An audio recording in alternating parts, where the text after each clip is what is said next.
Hello everyone, आप सब कैसे हैं। मैं उम्मीद करता हूं कि बहुत अच्छे होंगे और अपनी पढ़ाई को बहुत अच्छे से कर रहे होंगे। मैं Akash Kumar Bhadana ICT virtual classroom में आपका बहुत बहुत स्वागत करता हूं मेरे प्यारे बच्चों। और जैसा आपको पता है हमारी 10th क्लास है और हम लोग देख रहे हैं भारत और समकालीन विश्व। और इसी के अंतर्गत बच्चों हम लोग बात कर रहे थे महामंदी के दौर की, जो पूरे विश्व में एक महामंदी का दौर जो हमारे सामने निकल कर आया था जब हमारा प्रथम विश्व युद्ध हो रहा था। उस प्रथम विश्व युद्ध से कैसे हमारी वस्तुओं के खाद्यान्न कीमतों के रेट बढ़े, उस रेट का असर, उन सब चीजों का प्रभाव जो आपका प्रथम विश्व युद्ध था किस प्रकार हमारे देश पर या विश्व दुनिया पर आपका पड़ रहा था, इस सब के विषय में हम लोग अध्ययन करेंगे। इन सब के विषय में हम लोग जानेंगे कि क्या चीजें हो रही थी, क्या कैसा था। इन सब पर हम लोग आपका विस्तृत से आपकी चर्चा करेंगे। क्लियर है बच्चों। मैं उम्मीद करता हूं कि मेरे प्यारे सभी बच्चे अपने लेक्चर को बहुत अच्छे से पढ़ेंगे, बहुत अच्छे से रिवीजन करेंगे और उसको देखेंगे। अभी तक अगर आपने जो भी पढ़ा है, कोई भी आपका डाउट है, कोई चीज आपको समझ नहीं आई है, तो आप लोग लाइव जुड़कर चैट के माध्यम से अपनी क्वेरी, आप अपना प्रश्न हमसे पूछ सकते हैं। कोई भी स्कूल का कोई भी बच्चा, अगर आपका कोई भी डाउट है, कोई भी आपकी क्वेरी है। चलिए, अगर कोई आपका डाउट नहीं है, कोई आपकी क्वेरी नहीं है, हम चलते हैं सीधा डिजिटल बोर्ड की तरफ। देखिए बच्चों, हम लोग पढ़ रहे थे 3.4 महामंदी, और हम लोग महामंदी का जो पहला कारण था उस कारण को हम लोग जान चुके थे। ऐसा क्या कारण था कि जो आपकी महामंदी आ रही थी या लोग महामंदी के दौर से गुजर रहे थे, उस दौर का पूरी चीजों को हम लोगों ने अपने इस लेक्चर के माध्यम से बहुत अच्छे से पढ़ा था, बहुत अच्छे से समझा, बहुत अच्छे से जाना कि क्या चीजें किस प्रकार की जो थी आपकी हो रही थी, उन पर हम लोग आपका बात कर रहे थे। ठीक है, इसके विषय में हम लोग आपका देख रहे थे। अब हमें दूसरे कारण पर आपकी चर्चा करनी है कि दूसरा रीजन कौन सा ऐसा रहा जो आपका इसमें आपका सबसे बड़ा फैक्टर था इस महामंदी के दशक का। उस फैक्टर की, उस कारक की हम लोगों को बात करनी है। क्लियर है बच्चे। और मैं उम्मीद करूंगा कि सभी मेरे प्यारे बच्चे इस लेक्चर को बहुत अच्छे से पढ़ेंगे और घर पर जाकर सारे लेक्चर का अब तक आप लोगों ने रिवीजन भी कर लिया होगा। आइए देखते हैं। 1920 दशक के मध्य में बहुत सारे देशों ने अमेरिका से कर्ज लेकर अपनी निवेश संबंधी जरूरतों को पूरा कर लिया था। जब हालात अच्छे थे तो अमेरिका से कर्जा जुटाना बहुत आसान था। कह रहे जब हालात हमारे बहुत बढ़िया थे तो उस समय जो हम लोग आपका कर्जा ले रहे थे, उस कर्जों को जुटाना बहुत आसान था। लेकिन संकट के संकेत मिलते ही अमेरिका उद्यमों के होश उड़ गए। अब देखिए कि जैसे ही यूएस वालों को पता लगा कि हमारे यहाँ संकट आने वाला है, तो जो उनके होश थे वो कैसे हो गए, आपका उड़ गए। क्योंकि बहुत सारी चीजों की जो उम्मीद नहीं की जाती वो होती हैं। तो उद्यमों पर जो हमारे उद्योग हैं, नए नए स्टार्टअप हैं, नए नए बिजनेस हैं, उन पर आपका बहुत तरह से आपका प्रभाव पड़ता है। बहुत तरह की चीजें इसमें होती हैं। 1928 के पहले 6 माह तक विदेशों में अमेरिका का कर्जा $1 था। साल भर के भीतर ही यह कर्जा घटकर 1/4 रह गया। जो देश अमेरिकी कर्जे पर सबसे ज्यादा निर्भर थे, उन्हें उनके सामने गहरा संकट आ खड़ा हो गया। क्या हो गया कि जो आपका संकट था वो उनके सामने आपका गहरा आ गया कि क्यों हो रहा है ये चीजें, क्या किस प्रकार की हैं। भले ही सब देशों में एक जैसा प्रभाव ना पड़ा हो, लेकिन अमेरिका की पूंजी लौट जाने से पूरी दुनिया पर असर जरूर पड़े हैं। यूरोप में कई बड़े बैंक धराशायी हो गए। कई देशों की मुद्रा की कीमत बुरी तरह गिर गई। इसके झटके से ब्रिटिश पाउंड भी नहीं बच पाए। लैटिन अमेरिका और अन्य स्थानों पर कृषि एवं कच्चे मालों की कीमत से तेजी से ढुलने लगी थी। अमेरिका सरकार इस महामंदी से अपनी अर्थव्यवस्था को बचाने के लिए आयात वस्तुओं पर 2 गुना सीमा शुल्क लेने लगी थी। इस फैसले पर तो विश्व व्यापार ही ने तो आपकी कमर ही तोड़ दी। कह रहे जो आपका विश्व व्यापार है उसने क्या कर दिया, आपका कमर से ही आपकी तोड़ दी। अब देखिए, क्योंकि जब विश्व व्यापार आपका हो रहा था तो ट्रेड था, और जब ट्रेड आपका किसी जगह का रुक जाएगा या ट्रेड में जो बैलेंस शीट होती है कि एक जगह आयात ना हो, फिर उसका पेमेंट ना मिले, तो समझ लिए कि महामंदी का दौर उस देश में भी है और जो देश उससे अपना ट्रेड कर रहा है उस पर भी उसका सीधा और अप्रत्यक्ष रूप से दोनों से प्रभाव उसके पास पड़ने वाला है। ठीक, आगे देखिए, थोड़ा इसको समझे क्या स्थिति है। औद्योगिक देशों में भी मंदी का सबसे बुरा असर अमेरिका को ही झेलना पड़ा था। कीमतों की कमी और मंदी की आशंका को देखते हुए अमेरिकी बैंकों ने घरेलू कर्जा देना बंद कर दिया। जो कर्ज दिए जा चुके थे उनकी वसूली तेजी से कर दी गई थी।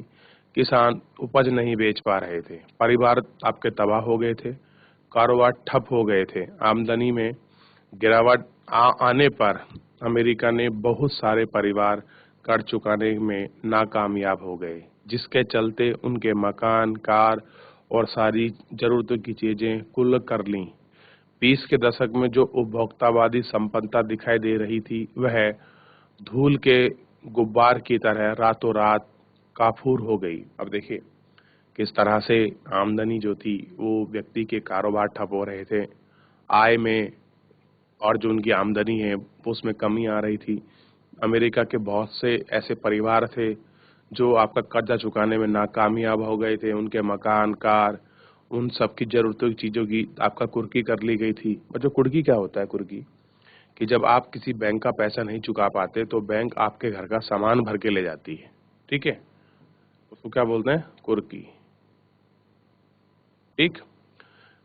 और देखिए फिर इसमें कह रहे हैं कि 20 के दशक में क्या है, उपभोक्तावादी संपन्नता देख रहे थे कि उपभोक्ता होगा, उनमें कुछ संपन्न होंगे, इस प्रकार की कुछ चीजें होंगी। इन सब चीजों का क्या था, उम्मीद की जा रही थी कि शायद ऐसा कुछ हो जाए, ये सारी चीजें हों।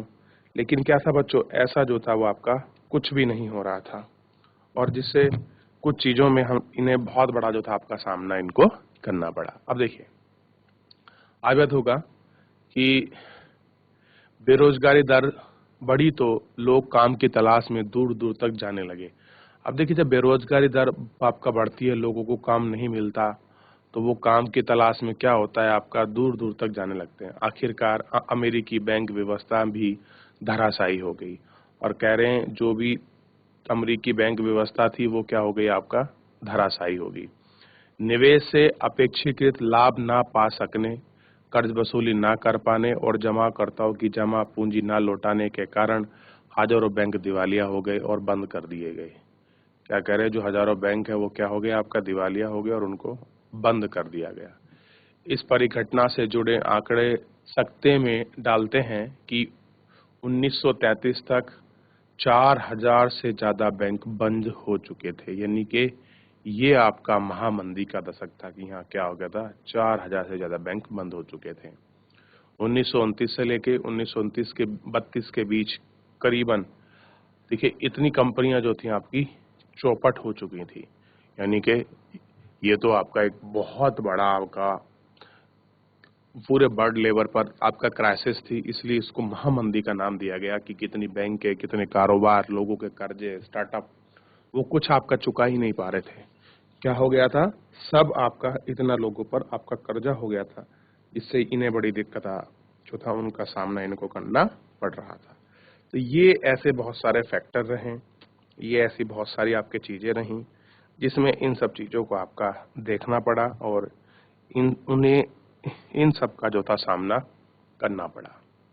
यद्यपि 1935 तक ज्यादातर औद्योगिक देश में आर्थिक संकट से उभरने के संकेत दिखाई देने लगे, लेकिन समाजों, अंतर्राष्ट्रीय संबंधों तथा राजनीति तथा लोगों के दिलो दिमाग पर जो उसकी छाप पड़ी थी वह जल्द मिटने वाली नहीं थी। अब कह रहे कि जो असर हमको दिखाई दिया उसका 1935 में कुछ ऐसे औद्योगिक आपके देश थे जो आपका इस संकट से क्या उभरने के संकेत देने लगे थे, लेकिन वही जो आपके लोग हैं, समाज है और अंतर्राष्ट्रीय जो भी संबंध है और राजनीति है, उनके दिल और दिमाग पर क्या हो गया था कि मंदी की छाप छोड़ गई थी। कोई आदमी ट्रेड करने को तैयार नहीं था, कोई व्यापार करने को तैयार नहीं था, कोई किसी को कर्ज देने के लिए तैयार नहीं था। आय के संसाधन साधन सब कुछ चौपट होते जा रहे थे। भले ही कोई ये बोल रहा हो कि हम लोग आपका मंदी से उभर रहे हैं, फिर भी कोई मानने को एक्सेप्टेबल ही नहीं था, क्योंकि चीजें हर तरह से आपका कॉम्प्लिकेटेड जो था बच्चों होती जा रही थी। ठीक, जिससे इनको क्या था, बहुत सारी समस्याओं का इनको सामना करना पड़ रहा था। अब देखिए भारत और महामंदी, यदि हम इस बात पर ध्यान दें कि महामंदी से भारत पर क्या असर पड़ता है, तो इस बात को अच्छी तरह से समझ सकते हैं कि 20वीं सदी की शुरुआत तक वैश्विक अर्थव्यवस्था कितनी एकीकृत हो चुकी थी? कह रहे हम लोग उसको बता सकते हैं कि 20वीं सदी तक क्या चीजें हैं और कैसे ये आपका एकीकृत चीजें हो चुकी हैं। दुनिया के एक हिस्से में पैदा होने वाले संकट की कपकपाहट बाकी हिस्सों तक भी पहुंच जाती थी। कह रहे दुनिया में अगर कोई भी चीजें हो रही हैं, किसी प्रकार का संकट है, आपका कपकपाहट है, तो वो भी दूसरे हिस्सों तक पहुंच जाती है। अब हमको क्या देखना है, महामंदी में भारत पर क्या असर पड़ रहा है, हमको उसको पढ़ना और बात भी कर रहे हैं हम लोग 20वीं शताब्दी की। ठीक, देखिए उससे दुनिया भर में लोगों की जिंदगी, अर्थव्यवस्थाएं और समाज आपके प्रभावित हो उठे थे। अब जितनी चीजें आप लोग देख चुके हैं कि समाजों को, देश इत्यादि को किस तरह से उसका सामना करना पड़ा, क्या क्या चीजें उनके सामने फेस हो रही थी, आप उनको देख सकते हैं। जैसा कि आप पिछले देख चुके हैं कि औपनिवेशिक भारत कृषि वस्तुओं का निर्यात, माल तैयार करने का आतंक बना हुआ था। महामंदी ने भारतीय व्यापार को फौरन आपका प्रभावित किया। ठीक, अब देखिए औपनिवेशिक हमारे पास टाइम पीरियड था और भारत में मुख्य क्या था, कृषि वस्तुओं का ही आपका निर्यात था और वही माल हम इनको तैयार करते थे और इन्हीं का हम आयात कर चुके थे। महामंदी ने भारत व्यापार को फौरन प्रभावित किया था। 1928 से 1934 के बीच देश के आयात निर्यात घटाकर लगभग आधे रह गए थे। कह रहे कि 1928 के बीच में अगर आप लोग टाइम पीरियड देखेंगे तो जो आयात और निर्यात आपका हो रहा था, जो आपका ट्रेड हो रहा था, एक्सपोर्ट इंपोर्ट, अगर आप उसमें बात करें तो कितना रह गया था, जस्ट हाफ रह गया था।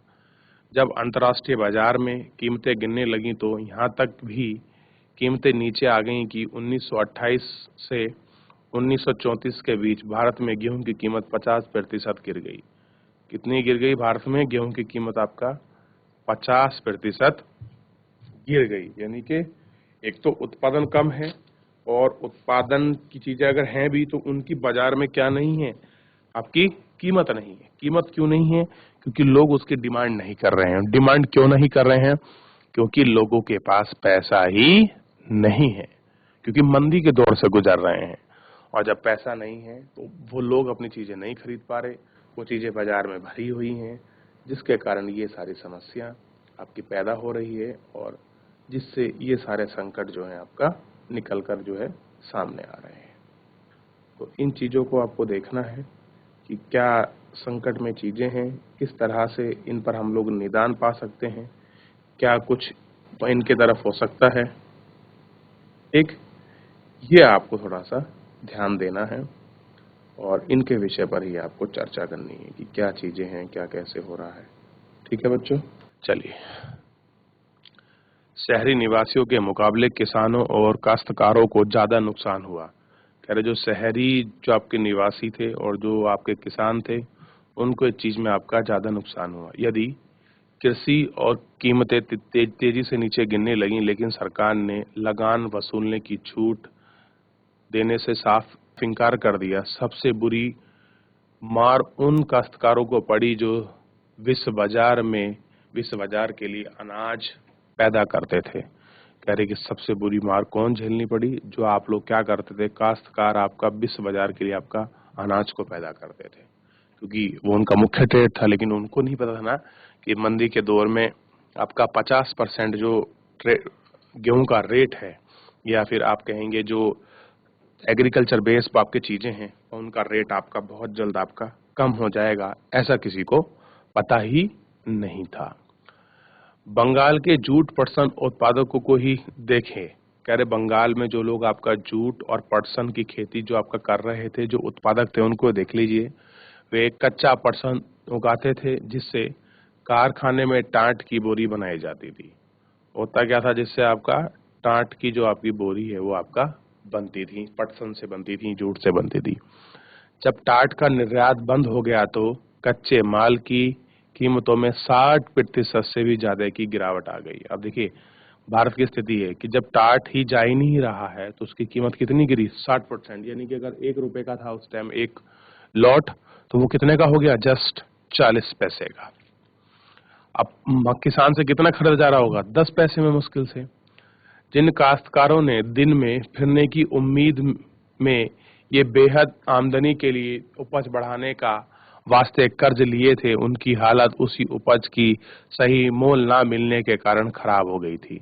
और उन्होंने क्या कहा था कि हम लोग अपनी उपज बढ़ा लेंगे, जो हमने कर्ज लिया है उससे हालत ठीक हो जाएगी और उपज से ही हम लोग क्या करेंगे, इन सब चीजों को निपटा लेंगे। और क्या हो गया उनकी, और उल्टी हालत जो थी वो आपका खराब हो गई। वे दिनों दिन और कर्जे में डूबते जा रहे थे। इस विपत्ति को ध्यान में रखकर बंगाल के एक कवि ने लिखा था, चलो भाई नगद की उम्मीद में और ज्यादा परसेंट तुम लगाओ, लागत और कर्जे में पिसकर ना उम्मीद पाओ, सारी पूंजी लगा फंसाकर फसल खड़ी कर जाओ, घर पर बैठे बिने दे के 5 रुपए भाव मन भाव। अब देखिए किस तरह से उन्होंने कवि ने एक्सप्लेन किया है कि चलो भाई हम लोग क्या करते हैं, परसेंट की खेती करते हैं और उम्मीद करते हैं कि कुछ हमको नगद मिलेगा, और अपनी लागत को, अपने कर्जे को, अपनी उम्मीद को उसमें लगा दो और उसके सारी पूंजी फंसा लो और कह देंगे हमारी पैसा जो है, हमारी फसल तो खड़ी है, और जितना है 5 रुपए मन भाव से उसको सारा बेच दो।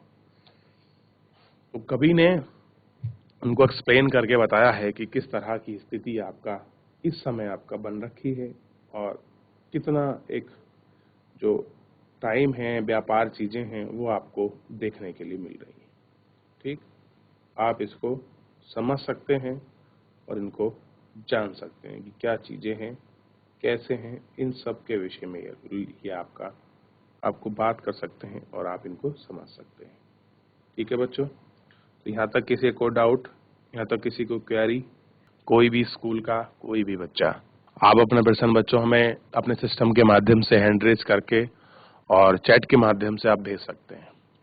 देखिए टॉपिक जरूर टफ है, नो डाउट, कि कुछ चीजें ऐसी हैं जो अर्थव्यवस्था के संबंधित हैं, पूरे विश्व को जोड़कर भारत को दिखा रही हैं और हर देश का इम्पैक्ट इसमें दिखा रही हैं, तो कठिन तो है नो डाउट आपसे।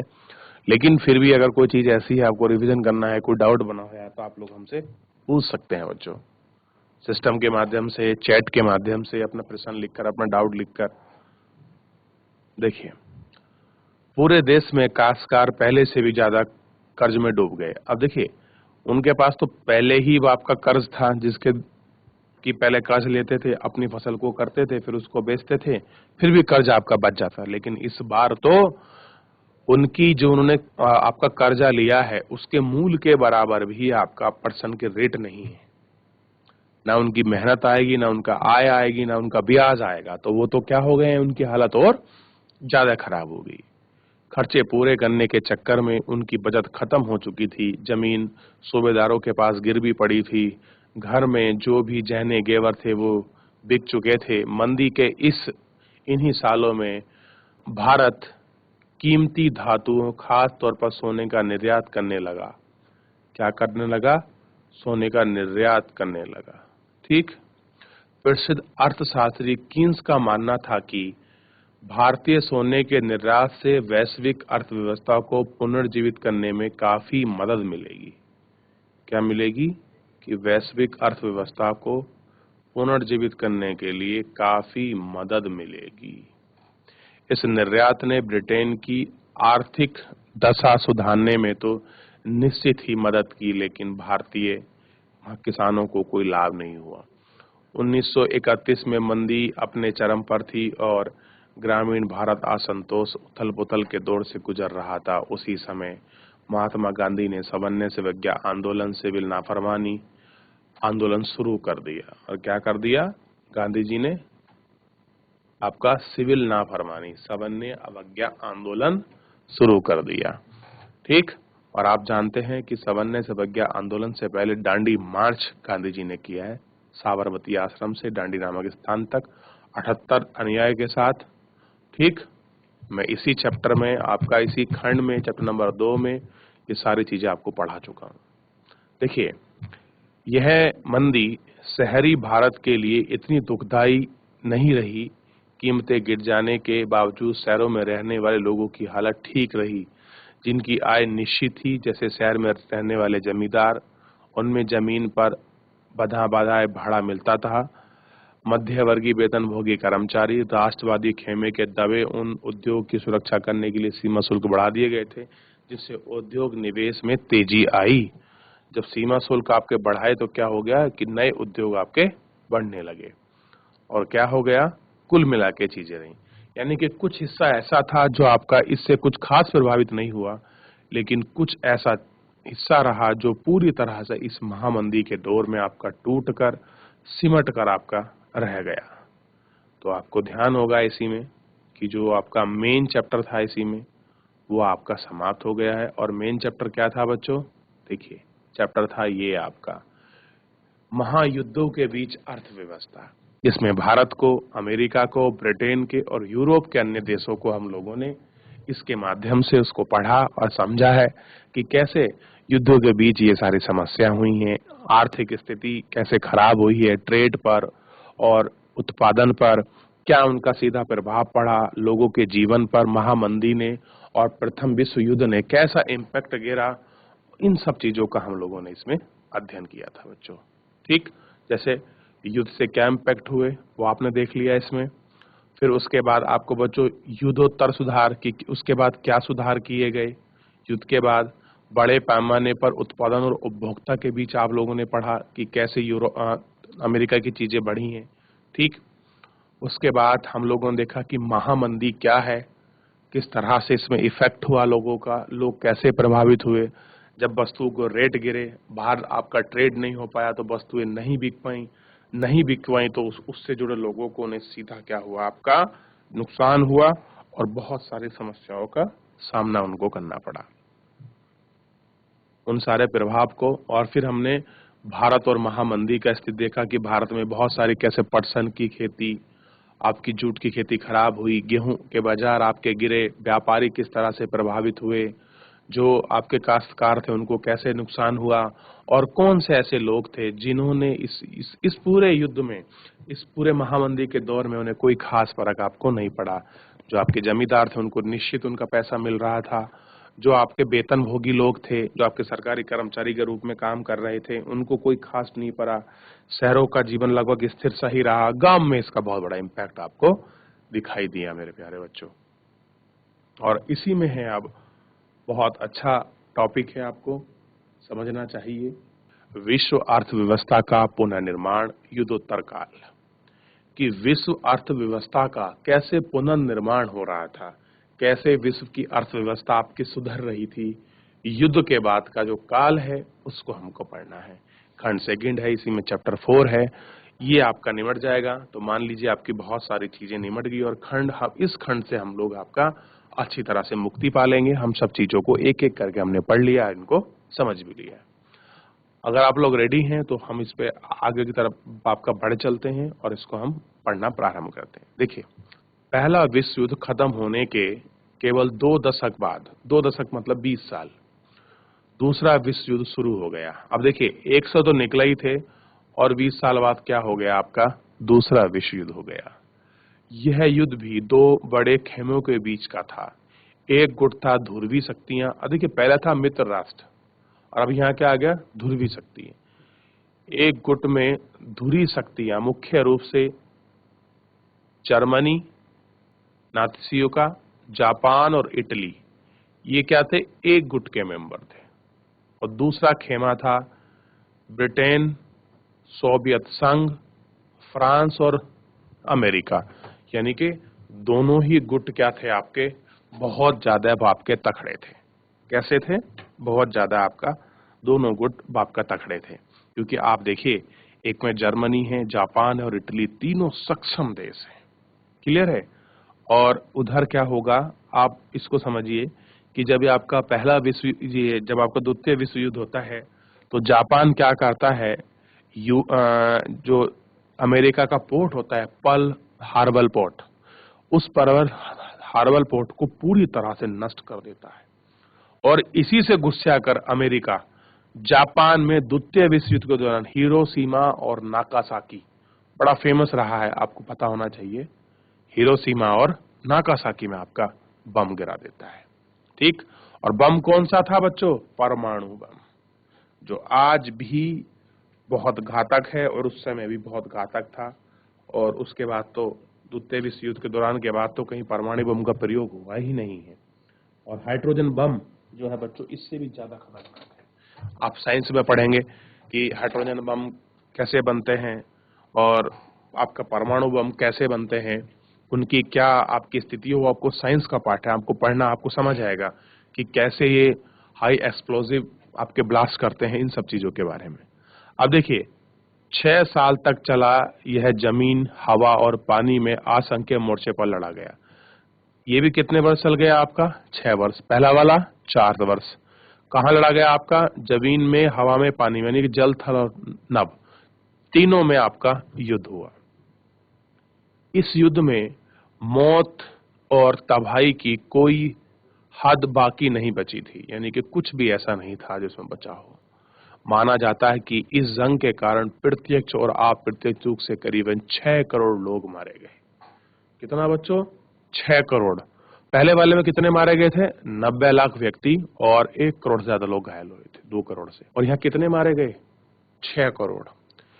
यह 1939वीं वैश्विक जनसंख्या का 3% था, यानी कि पूरे विश्व की 3% जनसंख्या इस युद्ध में समाप्त हो गई थी और करोड़ों लोग घायल हुए थे। कितनी बड़ी बात है। इस युद्ध को आप लोग देख सकते हैं कि कितना भयावह स्थिति में ये आपका युद्ध रहा था। अब देखिए इसमें दिखा रहा है रूस पर हमला करते जर्मन टुकड़ी। जुलाई 1941 में रूस हिटलर पर का हमला युद्ध का एक निर्णायक महत्व की घटना। और जर्मन के हिटलर का नाम तो आपने सुना ही है ना बच्चों। हिटलर जो था उस सेकंड वर्ल्ड वार को जर्मनी की तरफ से लीड कर रहा था। मैं कभी आपको डॉक्यूमेंट्री दिखाऊंगा जर्मनी की और आपका इन सब की, ताकि आप इनको बहुत अच्छे से आप पढ़ सकें, आप इनको बहुत अच्छे से आप इनको समझ सकें, ताकि ये चीजें किस प्रकार की थी। ठीक, ये आपको थोड़ा सा ध्यान रखना है।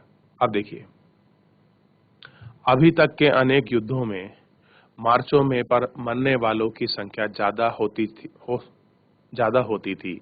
इस युद्ध में ऐसे लोग ज्यादा मरे जो किसी मोर्चे पर नहीं लड़ रहे थे।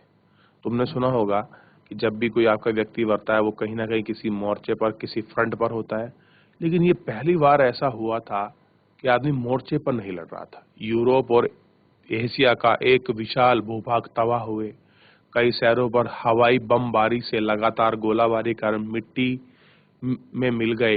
इस युद्ध में बेहिसाब आर्थिक और सामाजिक तबाही को जन्म दिया। कैसा बच्चों? आर्थिक और बेहिसाब आपकी सामाजिक तबाही को जन्म दिया। ऐसे हालत में पुनर्निर्माण का काम कठिन और लंबा साबित होने लगा था कि कैसे हम उन चीजों को दोबारा बनाएंगे और दोबारा बनाने के साथ कैसे ये चीजें करेंगे, बड़ा कठिन होने लगा था। युद्धोत्तर काल में पुनर्निर्माण का काम 2 बड़े प्रभाव के समय में आगे बढ़ा। पश्चिमी विश्व में अमेरिका आर्थिक, राजनीतिक और सैनिक दृष्टि से एक वर्चस्वशाली ताकत बन चुका था। दूसरी ओर सोवियत संघ भी एक वर्चस्व शक्ति के रूप में सामने आया था। नागासाकी नैत्यासी जर्मनी को हराने के कारण सोवियत संघ की जनता ने भारी कुर्बानी दी। जिस समय पूंजीवादी दुनिया महामंदी से जूझ रही थी, उस दौरान सोवियत संघ के लोगों ने अपने देश को एक पिछड़े खेतिहार देश की जगह एक विश्व शक्ति की हैसियत में लड़कर दिखाया था।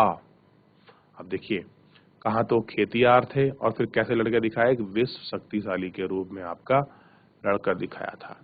यानी कि ये अपने आप में एक बहुत बड़ी बात थी उस समय। अब देखिए जो बच्चों जो आपका रूस है ना, ये रूस पहले आपका सोवियत संघ के नाम से था। सोवियत संघ रूस, जैसे हम बोलते हैं ना यूनाइटेड स्टेट ऑफ अमेरिका, उससे पहले ऐसे आपका रूस था, सोवियत संघ रूस।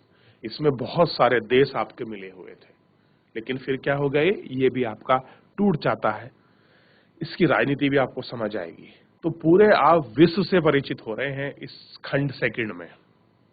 ये मानिए विश्व की अर्थव्यवस्था, पुराने समय में जो युद्ध हुए हैं विश्व में, कैसे देश टूट रहे हैं, कैसे जुड़ रहे हैं, कैसे युद्ध हुए हैं, कैसे यूरोपियन कंट्री आपस में लड़ी हैं, इन सब के विषय में आप इन चैप्टर से अवगत हो रहे हैं। और मैं तो खुद, मेरे को बड़ा अच्छा लग रहा है कि मेरे को पढ़ने का मौका भी मिल रहा है इस बहाने कि मैं आपको पढ़ा रहा हूँ, और चीजों को पढ़ाने में मेरे को बहुत अच्छा आपका और ज़्यादा मेरे को अच्छा लगता है। देखिए, युद्धोत्तर बंदोबस्त और ब्रिटेन वुड्स संस्थान, इसको देखते हैं थोड़ा सा। दो महायुद्धों के बीच मिले आर्थिक अनुभव से अर्थशास्त्रियों और राजनीतिज्ञों ने दो अहम सबक निकाले। पहला था, बृहद उत्पादन पर आधारित किसी औद्योगिक समाज को व्यापक उपभोग के बिना कायम नहीं रखा जा सकता। किसके बिना नहीं कायम नहीं रख सकते बच्चों हम लोग? किसी भी समाज को, औद्योगिक समाज को व्यापक उद्योग के बिना उसको कायम नहीं रखा जा सकता। लेकिन व्यापक उपभोग को बनाए रखने के लिए यह आवश्यक था कि आमदनी काफी ज्यादा और स्थिर हो। हमको क्या चाहिए कि जो हमारी आपकी सेविंग है और आमदनी वो कैसी हो? स्थिर हो। यदि रोजगार स्थिर रहेगा तो आय स्थिर नहीं हो सकती। स्थिर आय के लिए संपूर्ण रोजगार की जरूरत है। कैसे रोजगार की? पूर्ण रोजगार की आपका जरूरत है। ठीक, लेकिन बाजार पूर्ण रोजगार की गारंटी नहीं देता। कह रहे जो बाजार है वो आपका जो पूर्ण रोजगार है उसकी गारंटी नहीं देता। कीमत, उपजाऊ और रोजगार में आने वाले उतार चढ़ाव को नियंत्रण करने का सरकार दाखिल जरूर करी थी। आर्थिक स्थिरता केवल सहकारी हस्तक्षेप के जरिए ही सुनिश्चित की जा सकती थी। कर सकते थे, उनके अनुसार हम लोग सुनिश्चित कर सकते थे। दूसरा सबक बाहरी दुनिया के आर्थिक संबंधों के बारे में था। पूर्ण रोजगार का लक्ष्य केवल तभी हासिल किया जा सकता था जब सरकार के पास वस्तुओं, श्रम, पूंजी, आवाजाही को नियंत्रण करने के लिए ताकत उपलब्ध हो। सापेक्ष में युद्धोत्तर आर्थिक व्यवस्था का मुख्य उद्देश्य यह था कि औद्योगिक विश्व की स्थिरता को एवं पूर्ण रोजगार बनाए रखें। इस युद्ध फ्रेम को जुलाई 1944 में अमेरिका स्थित न्यू हैम्पस के ब्रिटेन वुड्स नामक संस्थान पर संयुक्त राष्ट्र मौद्रिक एवं वित्तीय सम्मेलन की सहमति बनी। कहाँ पर बनी? न्यू हैम्पशर ब्रिटेन वुड्स नामक संस्थान में संयुक्त राष्ट्र की मौद्रिक और वित्तीय सहायता की सम्मेलन की क्या बनी? आपकी इनकी एक सहमति बनी। ठीक, अब देखिए, जब इनकी सहमति बन जाती है तो इस सहमति बनने से बहुत सारी चीजें क्या होती हैं आपकी अच्छी होती हैं, सुनिश्चित होती हैं और बहुत सारी व्यवस्थाओं को इसमें आपका दिखाई देती हैं और बहुत सारी व्यवस्थाएं आपको इसमें अलग से आपको दिखाई देगी और आप इसको आप समझ सकते हैं और आप इसको देख सकते हैं। क्लियर है बच्चों? ठीक, आपको समझना है कि किस प्रकार से ये सारी चीजें जो थी आपका हो रही थी और क्या इनका इम्पैक्ट हमारे जीवन में आपका पड़ रहा था। अब देखिए कि ये लोग आपका क्या कर रहे हैं कि युद्ध ना हो, ऐसी कुछ व्यवस्था हो जाए, उसके लिए लगातार आपके सम्मेलन, आपकी इन सब चीजों को बढ़ावा दे रहे थे। एक जो आपका पैराग्राफ है उसको और पढ़ लेते हैं। सदस्य देशों के विदेशी व्यापार में लाभ और घाटे से निपटने के लिए ब्रिटेन वुड्स सम्मेलन में ही अंतर्राष्ट्रीय मुद्रा कोष की स्थापना की गई। अब देखिए, हम पूरा विश्व कहाँ की ओर चला है? अर्थव्यवस्था को सुधारने की ओर चला है। क्या चला है? अर्थव्यवस्था को आपका सुधारने की ओर। और इस ब्रिटेन वुड्स आपके सम्मेलन में ही क्या कर दिया हमने? अंतर्राष्ट्रीय मुद्रा कोष यानी कि IMF की स्थापना की। युद्धोत्तर पुनर्निर्माण के लिए पैसों का इंतजाम करने के लिए वास्तव में अंतर्राष्ट्रीय पुनर्निर्माण एवं विकास बैंक, जिसे आम बोलचाल में हम विश्व बैंक कहा जाता है, का गठन किया गया। अब यानी कि सारे लोग कहाँ हो गए? एक जगह आपके सबमिट हो गए और हम लोग कह रहे हैं कि अब हमको क्या करना है कि पूरी दुनिया को आर्थिक संकट से निकालना है और उसके लिए हमने IMF और वर्ल्ड बैंक को बनाया। इसी वजह से विश्व बैंक और IMF को ब्रिटेन वुड्स संस्था या ब्रिटेन वुड्स कहा गया। ब्रिटेन वुड्स की जुड़वा संतान भी कहा जाता है। इस आधार पर युद्धोत्तर अंतर्राष्ट्रीय आर्थिक व्यवस्था को अक्सर ब्रिटेन वुड्स की ही व्यवस्था कहा जाता है। इस तरह से ये सारी चीजें आपकी हो रही थी और इन सारी चीजों पर आपका फोकस किया जा रहा था।